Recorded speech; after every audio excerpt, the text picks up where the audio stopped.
Over the past few years, there's been a lot of buzz about intermittent fasting. Some say it's good for weight loss, while others promote it for reducing metabolic syndrome.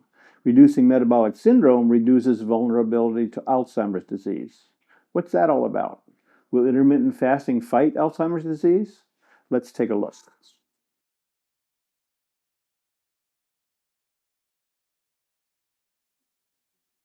Between Christmas and New Year's of 2019, my wife Amy and I were visiting her family in Hawaii. At a family gathering, we were approached by a nephew who was all excited about intermittent fasting. I had never heard of intermittent fasting before, or at least it hadn't registered with me, but I noticed that he looked really well compared to the last time we'd seen him. And he was so excited about it, he didn't want to talk about anything else. He's a millennial and not terribly concerned about memory loss. Nevertheless, he talked about how he believed he was thinking better than before. This would not have made a big impression on me, except that within the next day, I got an email from my sister in Massachusetts wondering if I was following the news on intermittent fasting. She didn't elaborate on what news she was talking about, and I didn't hear back from her right away when I said I hadn't heard anything. One morning, a day or so after we got back to Washington, I was back on the treadmill at the gym when I decided to search on intermittent fasting in YouTube. A couple of videos popped up referring to some new research on the subject published in the New England Journal of Medicine. I decided I'd have to see if Google would produce the article for me when I got home. Well, I got home, but the first thing I did was start preparing my breakfast. Then the doorbell rang. It was my next door neighbor, a retired physician, with some papers in his hand. He handed them to me, saying, "Here, you might be interested in this." Well, he was a subscriber to the New England Journal of Medicine, and he had cut out exactly the article I was going to look up. Later, I learned that my sister was referring to this article when she had written to me a few days before.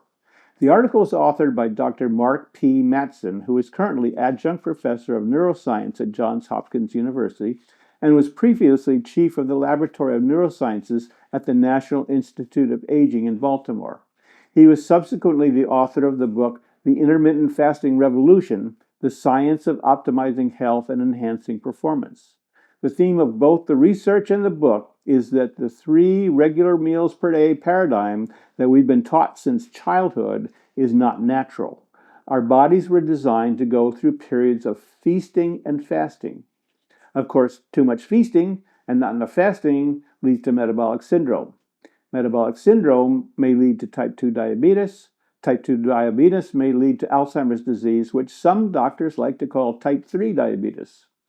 So, adopting an eating pattern that includes periods of fasting fights the development of metabolic syndrome and the whole host of chronic diseases that flow from it.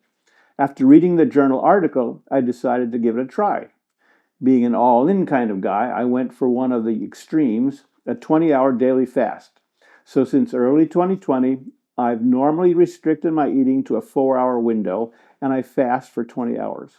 Now, this is not a tutorial on intermittent fasting, and I'm not offering any advice on it. I'm simply telling my experience, and I'm referencing scientific literature on the subject. I want to emphasize that intermittent fasting is not recommended for the frail elderly, nor anyone with an eating disorder. Now, I may technically be elderly, but I'm not frail. In fact, maybe I'd like to be a little more frail than I am right now, but that's another story. We did discuss intermittent fasting in the second edition to Beating the Dementia Monster.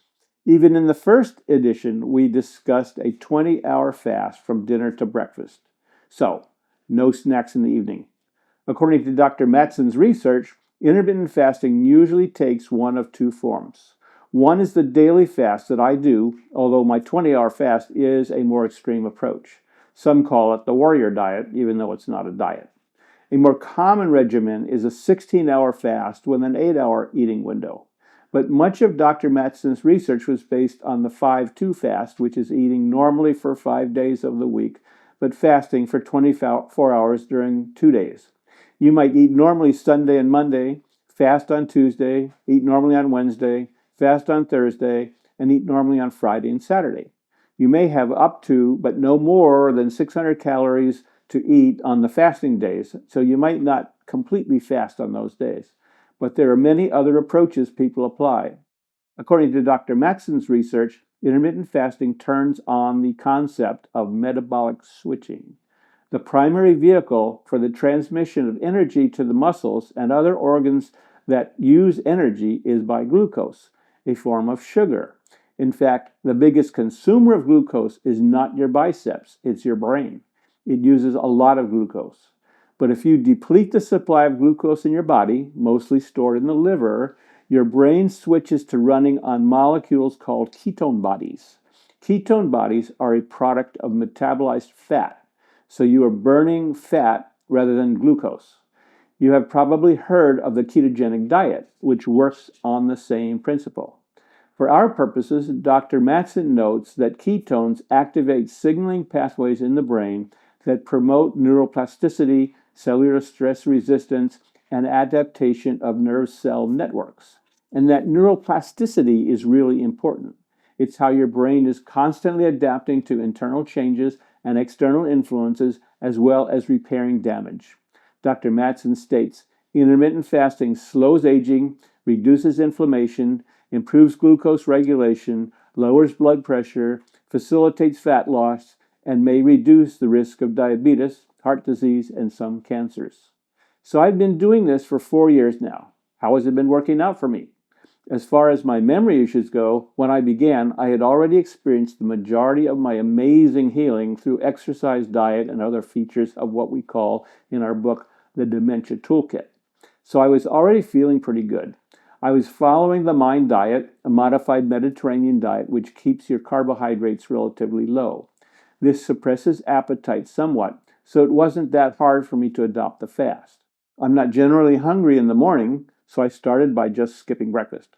I know that the breakfast food industry claims that breakfast is the most important meal of the day, but not all nutritionists agree with that. So I adapted, and after a while, it was just what I did. I got used to it, and it just felt natural. At first, my weight fell like a rock, which was gratifying. But my body seemed to adapt, and my weight floated back up to where it had been before, about 5 pounds over where I wanted it to be. By all measure, my memory and cognition have been stable since I began fasting. I said in an earlier video that my MRIs in 2017 and 2018 were for someone in memory care. But 2 years after beginning fasting, I had a brain MRI that was mostly normal, especially in the region that's ground zero for Alzheimer's disease, the hippocampus. Everything I do, taken together, is producing amazing results.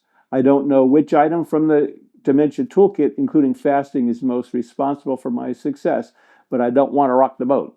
I'm sticking with the regimen I described in Beating the Dementia Monster of exercise, diet, fasting, sleep regulation, social connection, etc. Now, I need to emphasize that I am not a doctor, I'm not a researcher, nor am I any other form of medical authority. All I can do is tell you what my personal experience has been and point to published research and information from reputable resources that explain my experience. But I do hope that it helps others. So thanks for watching. If you think what we publish here is helpful, you can subscribe, like, and share this video.